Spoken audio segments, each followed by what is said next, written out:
सवाल नंबर 1, निम्नलिखित में से किस अधिनियम द्वारा भारत के गवर्नर जनरल की अध्यादेश जारी करने की शक्ति प्रदान की गई? आपका ऑप्शन है करंट एक्ट 1833 बी, भारतीय परिषद अधिनियम 1861 सी, भारतीय परिषद अधिनियम 1892 डी, भारतीय परिषद अधिनियम 1909।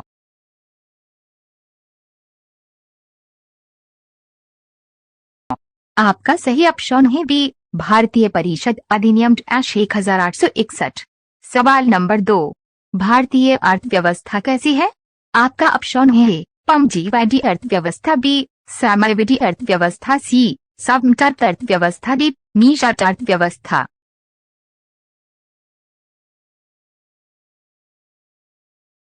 आपका सही ऑप्शन है डी, मिश्रित अर्थव्यवस्था। सवाल नंबर 3, मिश्रित अर्थव्यवस्था से क्या अभिप्राय है?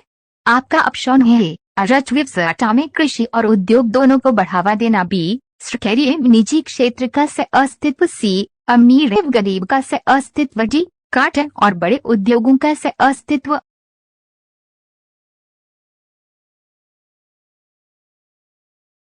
आपका सही ऑप्शन है बी, सरकारी एवं निजी क्षेत्र का अस्तित्व। सवाल नंबर 4, आर्थिक विकास के दृष्टिकोण से भारत की गिनती होती है।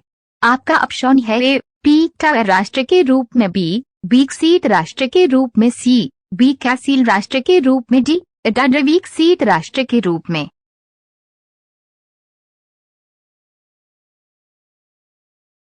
आपका सही ऑप्शन है सी, विकासशील राष्ट्र के रूप में। सवाल नंबर 5, भारतीय अर्थव्यवस्था का कौन सा क्षेत्र सफल राष्ट्रीय उत्पाद में सबसे अधिक योगदान है? आपका ऑप्शन है ए, प्राथमिक क्षेत्र बी, द्वितीयक क्षेत्र सी, तृतीयक क्षेत्र डी, सार्वजनिक।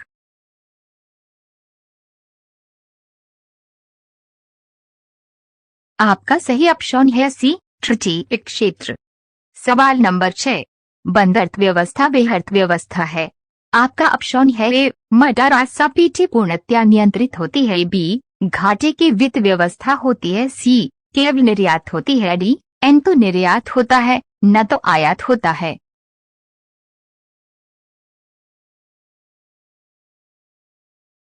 आपका सही ऑप्शन है डी, एन तो निर्यात होता है न तो आयात होता है। सवाल नंबर 7, ऐसी अर्थव्यवस्था को क्या कहते हैं जिसका शेष विश्व से कोई संबंध नहीं होता?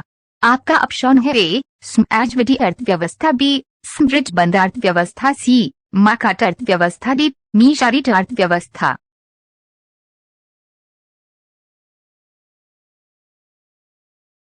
आपका सही ऑप्शन है बी, समृद्ध बंद अर्थव्यवस्था।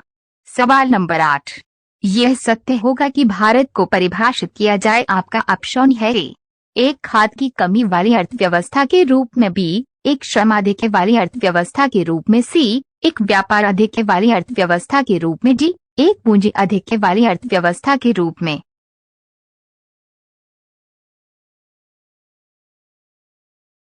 आपका सही ऑप्शन है बी, एक श्रम अधिक वाली अर्थव्यवस्था के रूप में।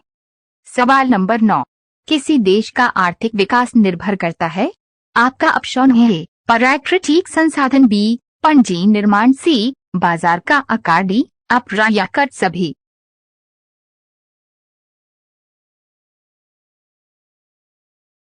आपका सही ऑप्शन है डी, अपर्याप्त सभी। सवाल नंबर 10, वैश्वीकरण का अर्थ है? आपका ऑप्शन है अर्थव्यवस्था का एकीकरण बी, बीटीआई बाजार का एकीकरण सी, घरेलू अर्थव्यवस्था का वैश्विक अर्थव्यवस्था के साथ एकीकरण डी, अर्थव्यवस्था के विभिन्न खंडों का एकीकरण।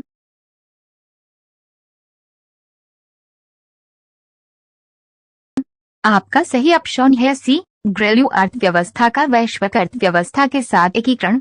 सवाल नंबर 11, वैश्वीकरण की प्रक्रिया से अभिप्राय है? आपका ऑप्शन है वैश्विक व्यापार गुटों की स्थापना करना बी, अंतर्राष्ट्रीय व्यापार में बाधाओं को समाप्त करना सी, विश्व में एकल करेंसी लागू करना डी, अपर्याप्त में से कोई नहीं।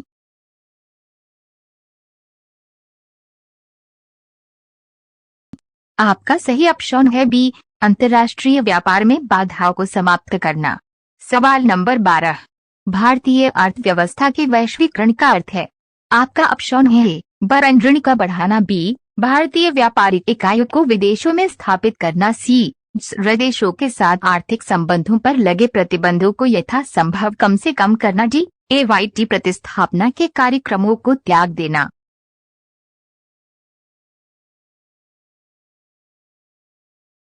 आपका सही ऑप्शन है सी, देशों के साथ आर्थिक संबंधों पर लगे प्रतिबंधों को यथासंभव कम से कम करना।